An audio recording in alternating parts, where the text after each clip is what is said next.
Come and listen to my story about a man named Jed. A poor mountaineer barely kept his family fed. And then one day he was shooting at some food, and up to the ground come a bubbling crude oil, that is, black gold, Texas tea.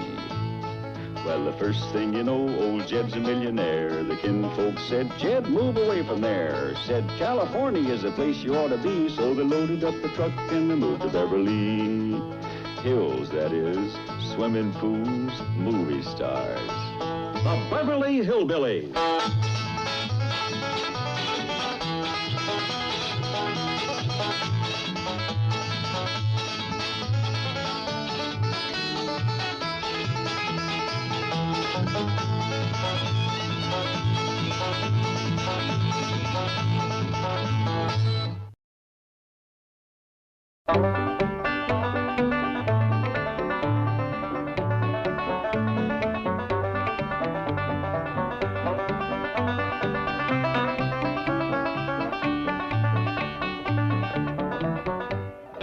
Granny, there is only one smell beats magnolias and honeysuckle, and that is your collard greens and fatback.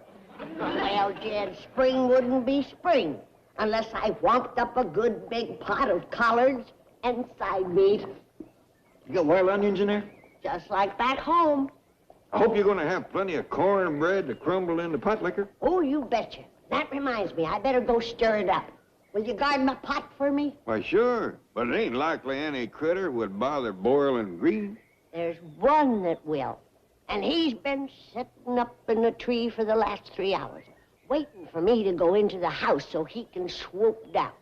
Sound like a buzzard. You're close.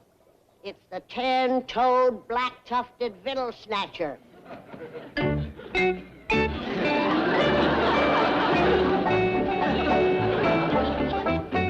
Here's your water, Granny. Oh, thank you, darling. Just pour it in the pot.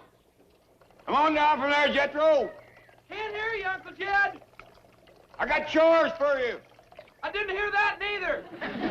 Well, I got a trick that'll get him down. Well, good. Go to it.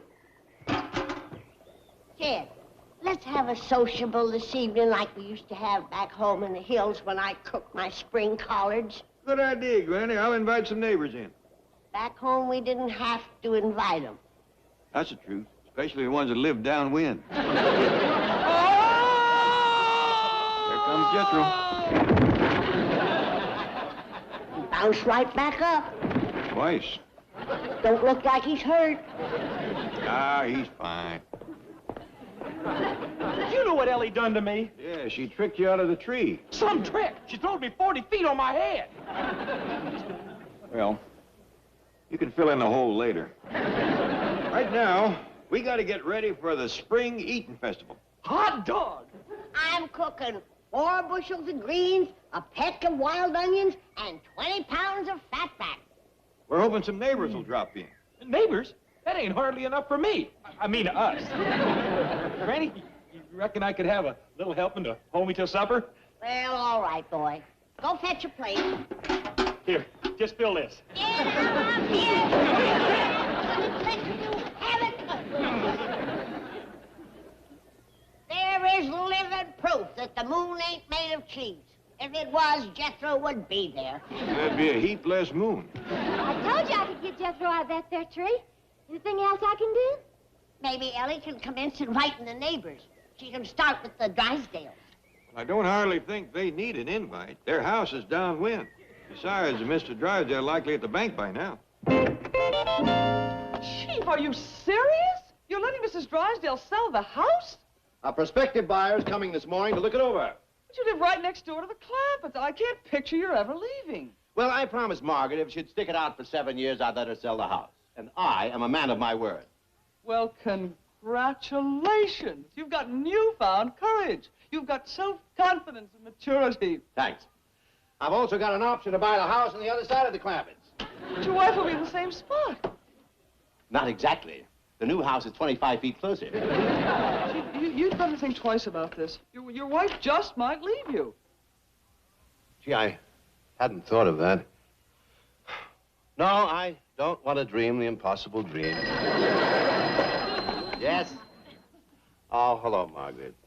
Milburn, darling, I hesitate to bother you. You've been so sweet about selling the house. What's the problem? Well, our prospective buyer is a celebrity, doubtless a man of fastidious taste. And I'm afraid when I show him around, he's going to be nauseated. Well, that's simple. Just don't talk so much. I was referring to the fact that Granny is cooking some witch's brew out for the pool, and the stench is blowing this way. Well, maybe the wind will change before the buyer gets there. Don't worry about it. And, oh, Margaret, you get upset with me at times, but you wouldn't ever leave me, would you? Of course not, darling. Okay. Goodbye. Don't ever get my hopes up like that again. Chief, if I may ask, who is the prospective buyer? The famous entertainer, Pat Boone. Pat Boone, how marvelous! You know him? Well, not personally, of course, but I understand he's a perfectly charming man. Tremendously talented and yet modest and unassuming. In short, a fine human being as well as a great artist. Never mind that. I want to know about the important virtues. Has he got money? Where does he bank? Chief, has it ever occurred to you, have you ever entertained the thought that there just might be something in this world more important than money? Of course. I not only entertained the thought, I mentioned it to my father. I said, Dad, there must be something in this world more important than money. That's when I grew the mustache. Why a mustache? To hide the scar. He hit me right in the mouth. What have you got in that kettle? What does it smell like? Oh, No, there's no chicken in it. it's malodorous, fetid, and stultifying. You ain't even close. It's collards, onions, and fatback. Granny, I have a favor to ask you.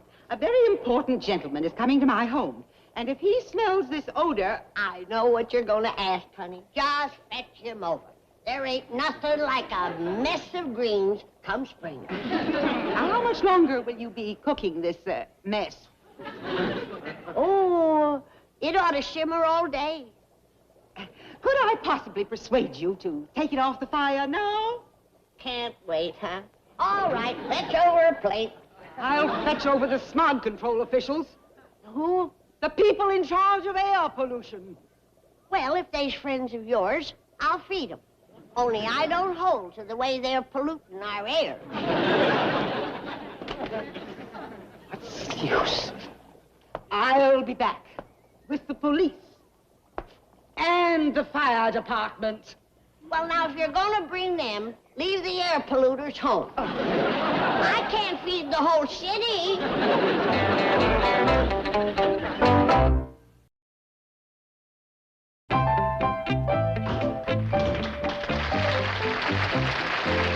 Welcome. I heard you drive up. I'm Mrs. Drysdale, and I know you're going to adore my lovely home. Do come right in, Mr. Boone. I'm Mr. Boone's manager, Mr. Tucker. Oh, couldn't he come? This is Mr. Boone. I got him back from a fishing trip to look at your house. How do you do, Mr. Boone? Oh, how do you do? May I ask where that unusual odor is coming from? Odor? Oh, you must mean the exotic orchid fertilizer. My next-door neighbor is an orchidist. Really? The first day of spring, we have this unusual odor for a few hours, and from then on, it's just heavenly fragrant. Please do. Hurry right in. Doc, you go ahead. I'm going to find out who's cooking those collards and fatback. Is that what that odor really is? Man, that odor's perfume to me. I haven't smelled anything that wonderful since I left Nashville.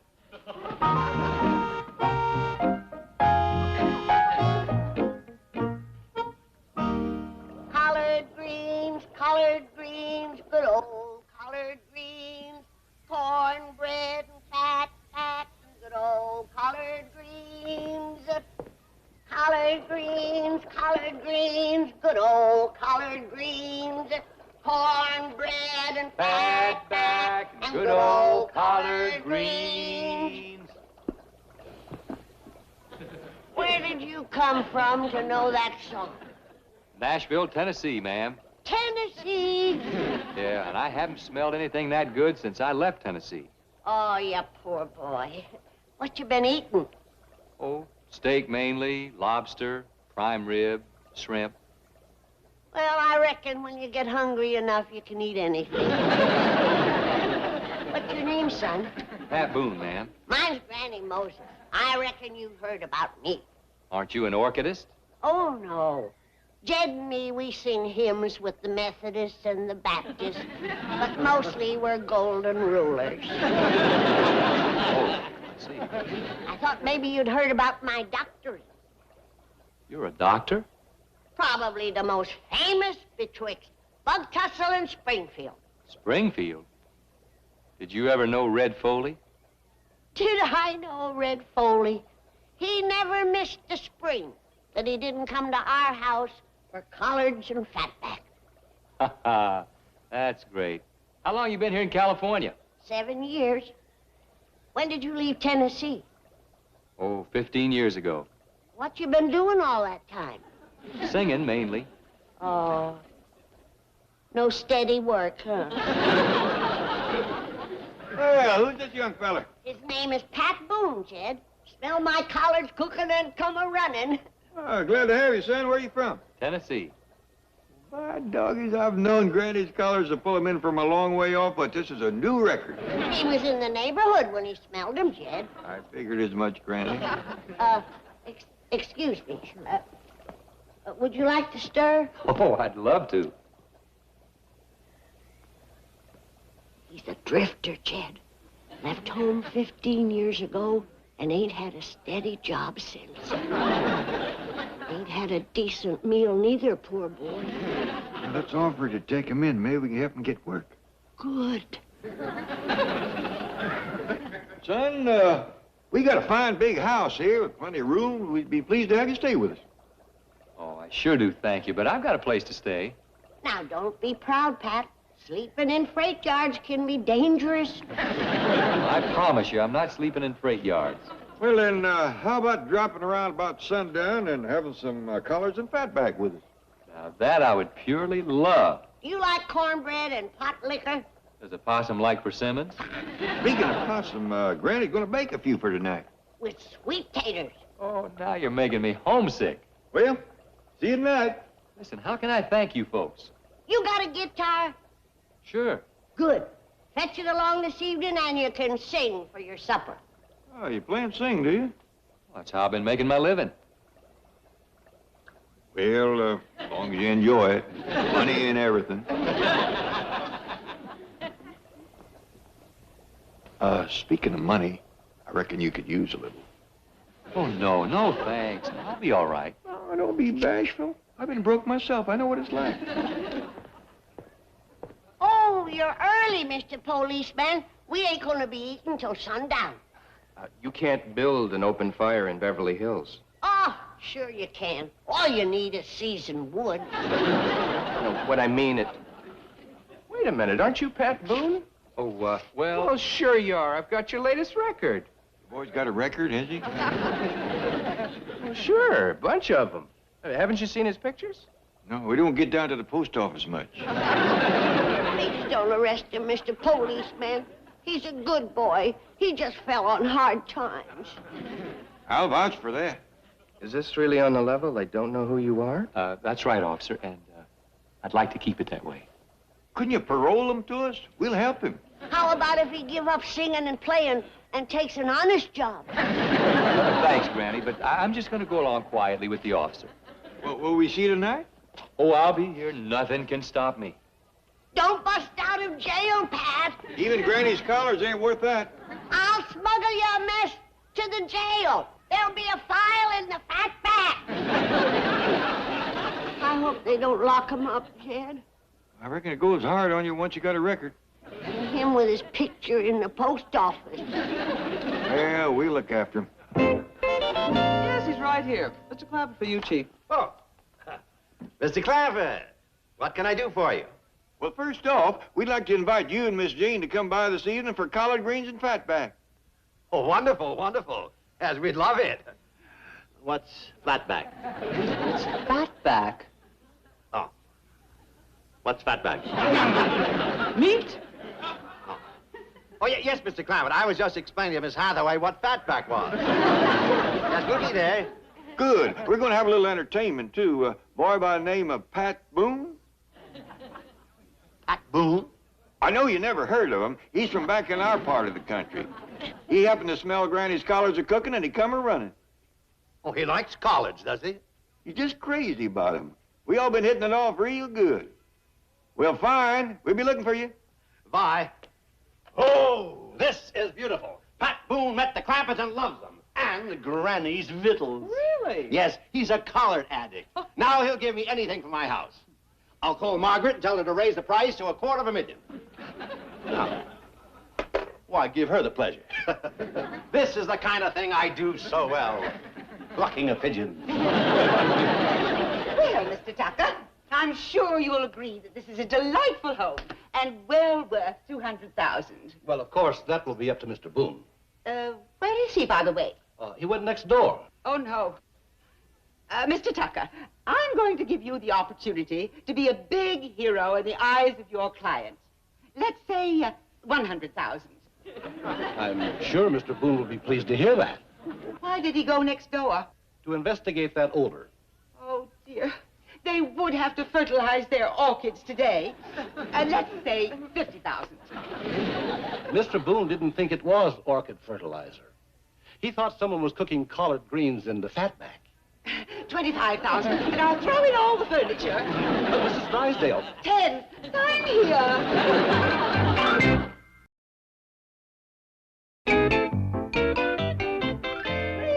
Free, we're free. I've sold the house.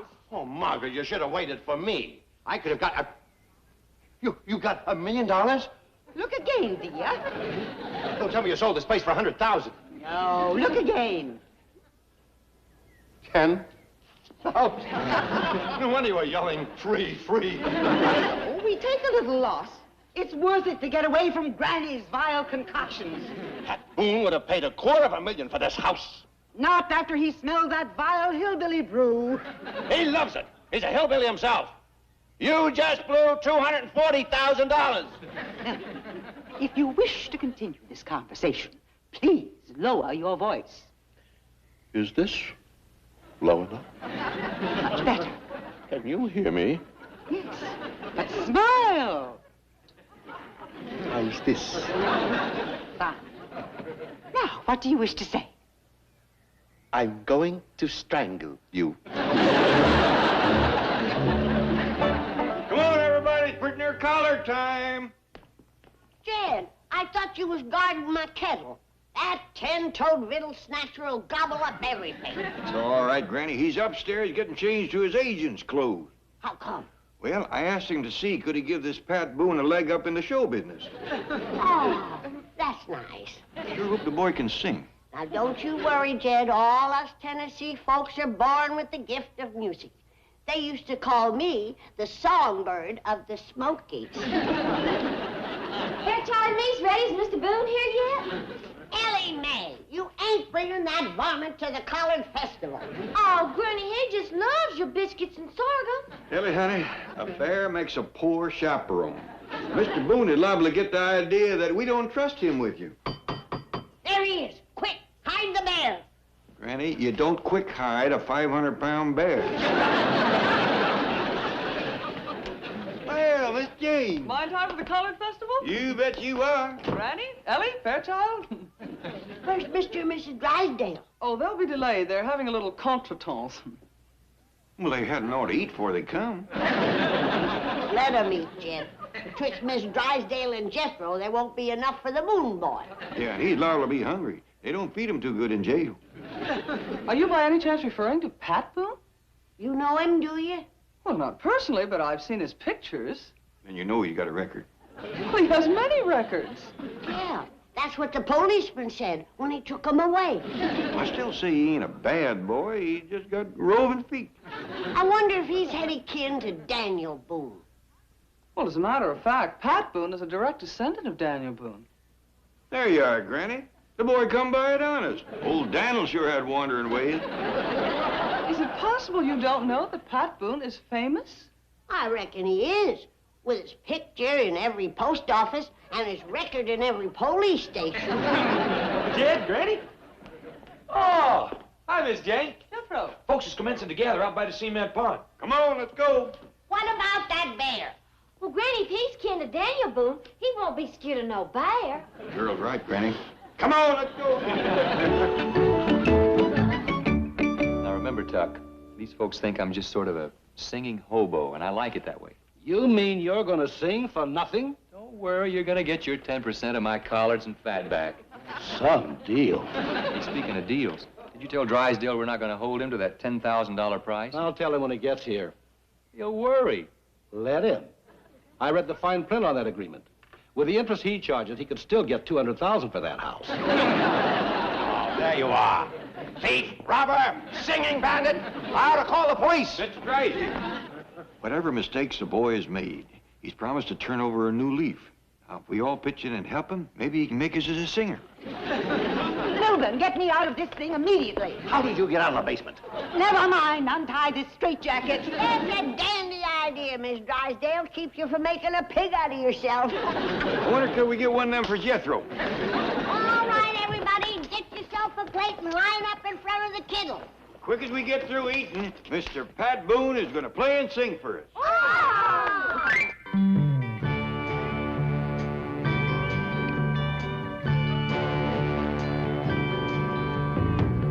Every time I see that Greyhound bus go rolling down the line, makes me wish I'd talk much more to you when we had all that time. But still it's only wishing, and I know it's nothing more, so I'm never going back, never going back, never going back to Nashville anymore. Oklahoma City, yes, I know that she won't treat me cruel. Denver, Colorado never made me feel like such a fool.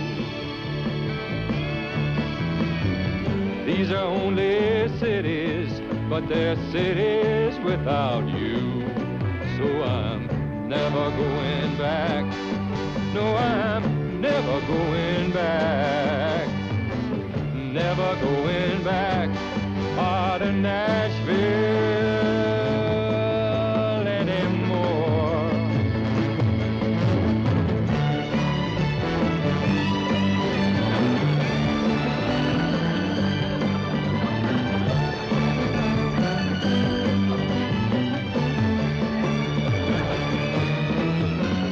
These are only cities, but they're cities without you. So I'm never going back. No, I'm never going back. Oh, I'm never going back to Nashville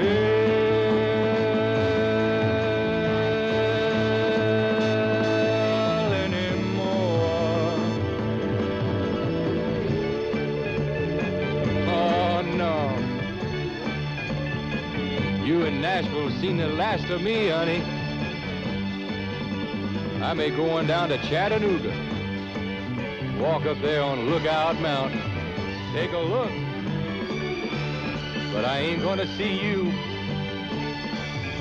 I may come on into Fayetteville, Shelbyville, maybe even Pegram, drop off in Madison, but I ain't crossing that Davidson County line no more.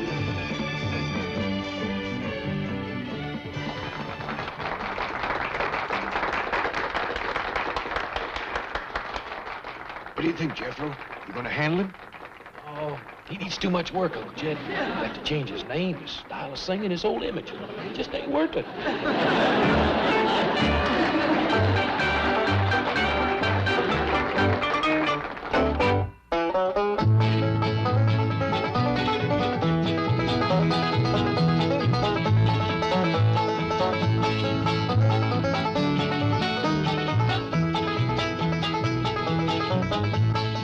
Now it's time to say goodbye to Jed and all his kin. They would like to thank you folks for kindly dropping in. You're all invited back next week to this locality to have a heaping helping of their hospitality. Hillbilly, that is. Set a spell. Take your shoes off. Y'all come back now. Here.